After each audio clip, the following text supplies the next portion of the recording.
Lakers have the second best odds in the West to win the title right now at minus 195. Anthony Edwards says he loves the position that the Timberwolves. Hold on, real quick. Hold on. The second best odds to win in the West to win the title, minus 195 in round one. In round one, sorry. You're fine. Go ahead. And so Anthony Edwards says he loves where the Timberwolves are at right now and saying, I love the fact that everybody wants the Lakers to win. That's how it's supposed to be. They don't want the Timberwolves to win, and I get that. What is the key to this series? Well, the only chance the Timberwolves have is if Julius Randle, for the first time in his career, plays well in the playoffs. And we've never seen that happen. So I'm going to pull it up. I'm looking down if you're watching on YouTube because I'm pulling it up on my phone. Julius Randle's playoff career is truly disastrous. And it's not overstated. It's not being unfair. It is what it is. It is in 2021, in the first round against the Hawks. That's the famous Trae Young series. You see, he was 18, 11, and 4. That's actually good. On 29% from the field. So his first playoff series ever, he was 29% from the field. Then 2 years later, against Cleveland in round one, he was 14-6 a game. That was after an All-NBA season on 33% from the field. And they won that series. And then the next round against Miami, he was 18-10, which is much better, on 41% from the field, which is okay. In his playoff career, he's 28% from three. And then last year, obviously, he was hurt for the playoffs, and it didn't really seem like Knicks fans were all that bummed about it. And so he is yet to have a single great playoff series. And even if you go to individual playoff games, you are hard-pressed to find more than one good one.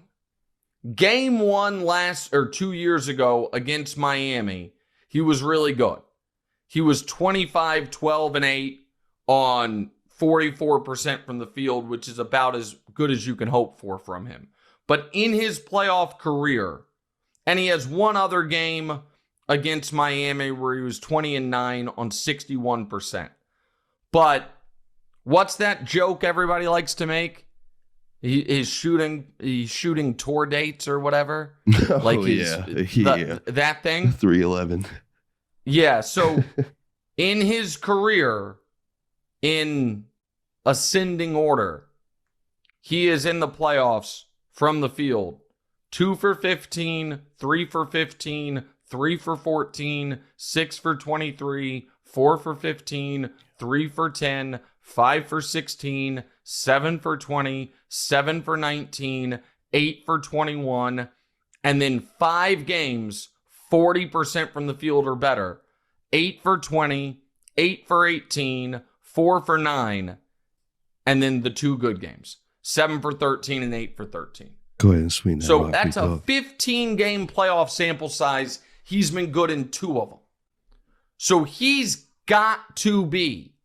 What are you laughing about? That I'm being too mean? No. After you said that, I whispered, go ahead and swing that rock, big dog. But I don't think. I didn't hear it. Yeah. So for real though, that is, he's got to be good for them to have a chance. And by the way, gonna be tough because he's gonna be on the other end. He's gonna be guarding LeBron James a lot. Yeah. So he is the absolute key. Now, other than him, I am really interested in how much energy can Austin Reeves make Anthony Edwards expend on the defensive end. Because I know there have been some thoughts that Ant is going to try to guard LeBron or Luka. That's a terrible idea. Ant's a very good defender, but he is simply too small for either one of those guys. Jaden McDaniels will spend a lot of time on LeBron and Luka. Julius Randle will spend some time on LeBron and Luka. Naz Reid might try. Dante's not going to be able to do it. But point is, Anthony Edwards is going to end up matched up on Austin Reeves a fair amount. Now, I don't think the Lakers have anybody who can slow down Anthony Edwards. Now, oddly, they did well against him in the regular season, but I would just go ahead and pencil in Anthony Edwards for 30 a game. He's going to average 30 in this series. Just so be it. Can Austin make him have to defend enough and run around enough that he is a little tired on the offensive end at the end of these games? Because you do remember that I get it. You had to trade Luka Doncic because he's an out-of-shape alcoholic. I understand, Nico. But it was Anthony Edwards, who might as well be chiseled out of granite, who said he was exhausted in the conference finals last year, not Luka. And so now it's a lot of time off, and it's round one, and there's a lot of days between the games. But how much energy can you make Ant expend on the defensive end? And then the only way for, in my opinion, for the Timberwolves to have a real chance is if Luka's three is not falling. Because if Luka's three is falling, then what you are going to see is LeBron really picking and choosing his spots in the first 3 quarters of these games and then taking over in the fourth. Something he has not had the luxury of doing much at all in his whole career, but certainly in his Lakers career.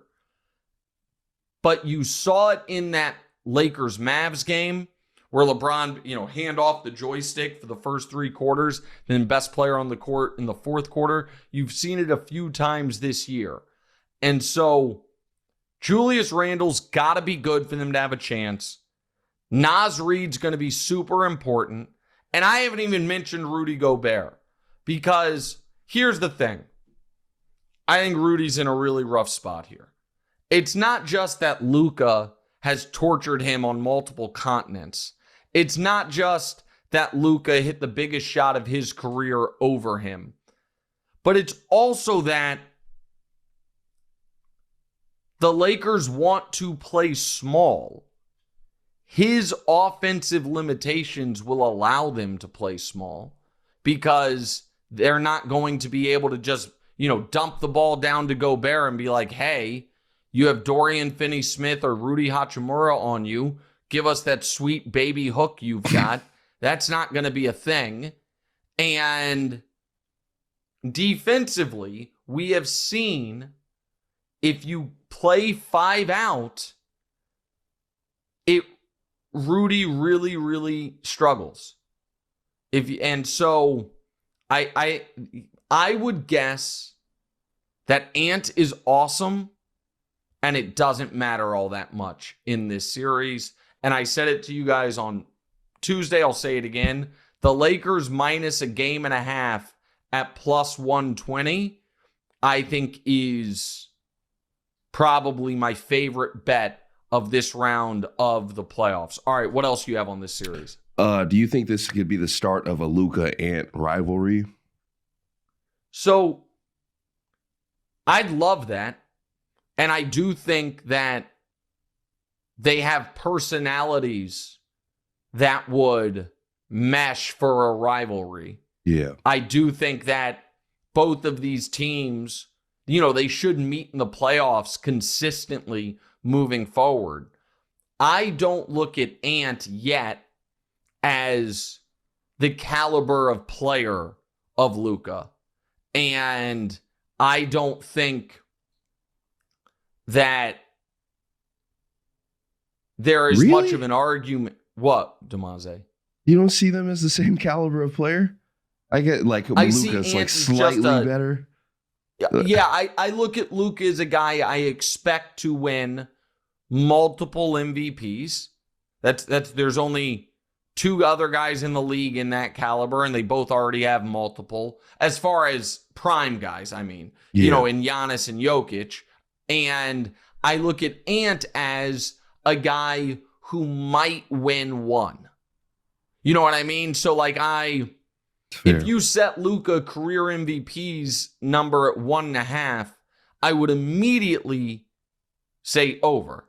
And if you set Ant's number of career MVPs at 0.5, I would say I got to really think about this. So that, that's the, and I think it's an almost impossibility that Luka never wins a league MVP. And I think it's a coin flip if Ant does. So again, we're in the margins here, but yeah, I do look like, and I think a good evidence of that is if the Lakers had traded Anthony Edwards, Max Christie, and a first-round pick, if the Lakers had traded Anthony Davis, Max Christie, and a first-round pick for Anthony Edwards, we wouldn't 2 months later still be like, that's the dumbest shit I've ever seen in my life. Is it because they want to move the team? Like you would have legitimately, debates on each side. Like, okay, who got better? Like, does it make sense? And I understand for the way the Timberwolves are constructed, it wouldn't even make sense. But yeah, that's how I. So, and I really like Ant, but I think he needs to level up a tiny bit. Now he's not as old as Luka. You know what I mean? He hasn't been in the league quite as long, and so there is that. Go ahead. Were you done with the first follow-up? I was going to ask if you see JJ Redick's stock rising, or how much you see it rising this offseason. Well, it depends on the playoff run. I mean, if they get bounced in round 1, it won't. People will be like, Darvin Ham made conference finals his first year, but I think it's already pretty obvious that JJ Redick has done an excellent job his first year as Lakers head coach. Now we'll see how he handles the playoffs. I know in some circles, there is a belief that the Lakers have been kind of using a playoff style defense in the regular season and to deal with their lack of size. And that might have been a mistake by JJ because now they're not going to have an extra gear and more people have seen it, so they can prepare for it. I'm less concerned with that than others. But yeah, I think JJ's done an excellent job. I think that there was a legitimate argument to include him on Coach of the Year ballots this year. And so credit to JJ, who people know I historically not the biggest fan of as far as a media presence, but he did a really good job.